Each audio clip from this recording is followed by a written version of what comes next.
an awful year. I didn't expect that. I took L's upon L's.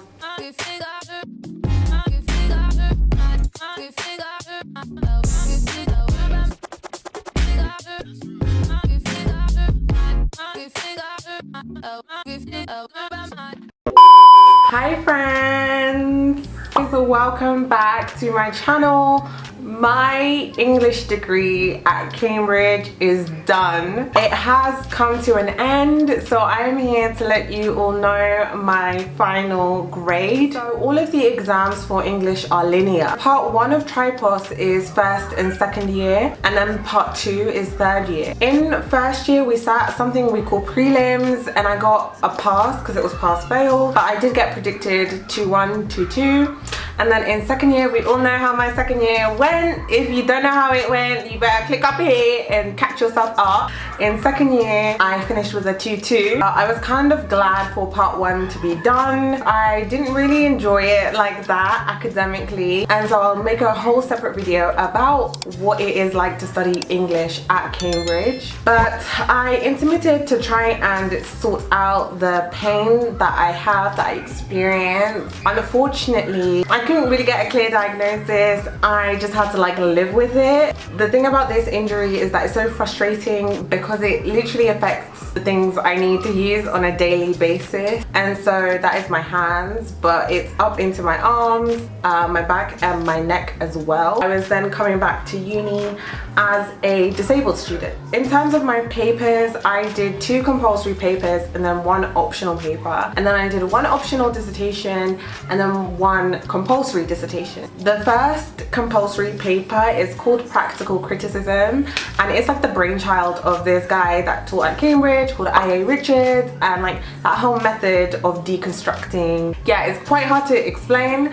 And then the second compulsory paper was tragedy, so we looked at Shakespeare's tragedies and Greek tragedy, and then you could mix in whatever you wanted aside from that. For my compulsory dissertation, I did this topic, and then for my optional dissertation, I did this topic. That was chaotic. I am very hyper aware of my identity markers, especially in a place like Cambridge. I know that I'm coming from a state comprehensive school background. I'm also a black woman, and on top of that, having to mentally and emotionally and physically adjust to coming back to uni as then a disabled student. And so I was very cognizant of the statistics, the outcomes predicated on educational background, gender and race.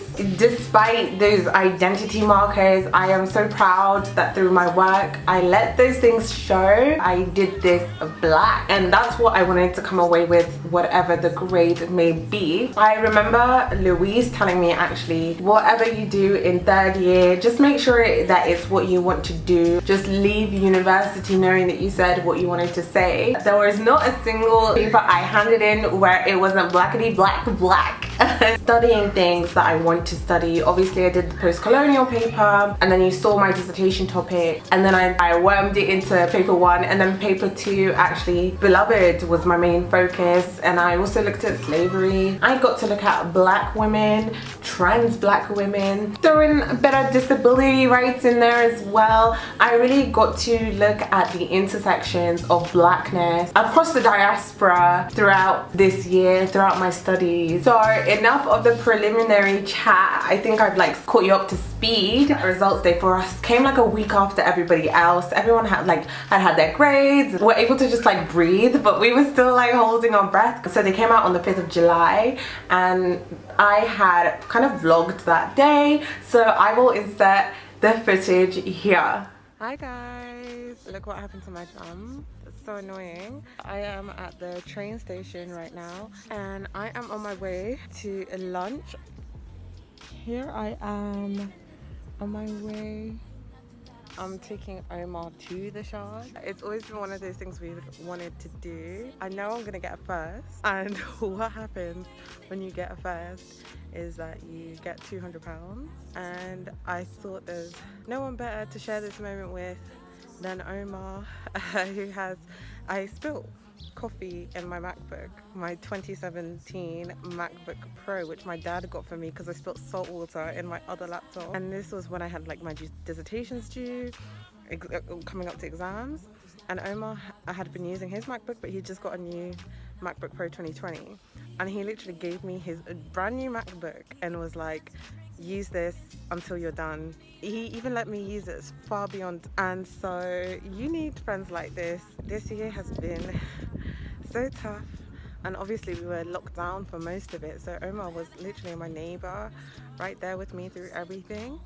And so I thought, yeah, I can't like spend that £200 on myself. I had this plan all along. That's because I have faith. And God, if you're wondering, you're like, how does she know this? I thought there was someone behind me. Yeah, you guys must be wondering, like, how is this girl so confident? How does she know she got this? Da, da, da. Listen, don't worry. I'll fill you guys in about how I know, but I know because God told me so. And so when you have faith, you can walk with your head up. So then I planned later to go to drinks with Mahir, but that's in the evening. So for now it's just the Shard and going with Omar for lunch. And yeah, I'm just waiting for the train. It's delayed, I can see, to 10 past, but that's okay. Sometimes I shave my legs and sometimes I don't. Sometimes I comb my hair and sometimes I won't. Depending on how the wind blows, I might even paint my toes. It really just depends on whatever feels good in my soul.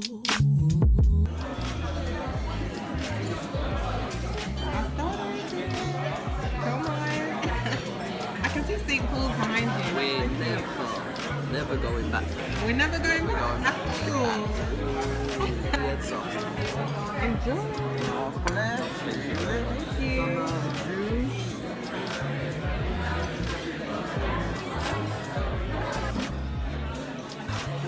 Guys!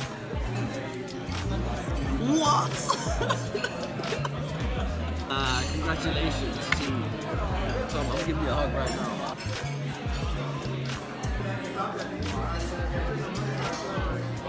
Bon appetit!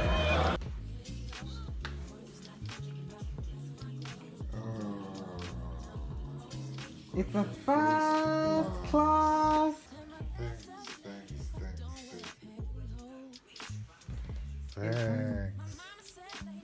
You got it. You got it, my dear. I'm happy for you. No, thank you for buying all my books. You got there first. Sure. After all that, I wasn't expecting it. Well, there you go. Cheers. It's done. And I am so sorry if that was underwhelming. I couldn't really be screaming in the Shard, but I can scream now. I'm not gonna scream, but as you've seen, I am leaving university with a first. I kept refreshing. Obviously throughout the day, we know that they're released from 10 AM to 4:30 PM. And so it's just a refreshing game. I had my head down and then I just saw it. I achieved a first in my compulsory paper, number 1, a first in my compulsory paper number 2, which is tragedy, and then a first in my optional dissertation, and then 2 1s in my compulsory dissertation and my optional paper, which I didn't expect at all. You know, post-colonial surprised me because that's my bag. I booked this date like a week before, being confident about the outcome and knowing that I wanted to share that moment specifically with Omar. Getting the opportunity to live with some of your best friends at uni is one of the biggest privileges.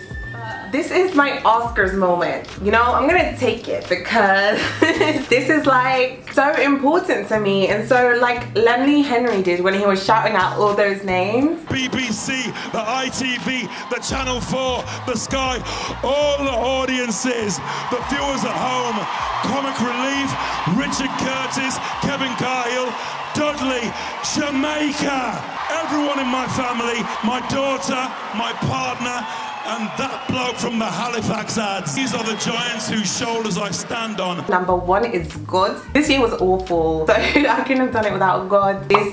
This Bible quote I'd like to shout out my parents, my family, my siblings, shout out my grandma, because I knew at so many points that there was really someone up in heaven bargaining with God to like just please get her through this. Like my teachers from school, I wouldn't even be in this position without them, honestly. I want to thank my friends. I have the best friends. Courtney, Nissy, Ibs, Mackay. These YouTubers really paved the way for a whole generation of us. I also want to thank just Homerton College, the community in general, Homerton College Library as well, specifically the people that I've been so fortunate to cross paths with in college and out of college, and those people that have kept cheering me on.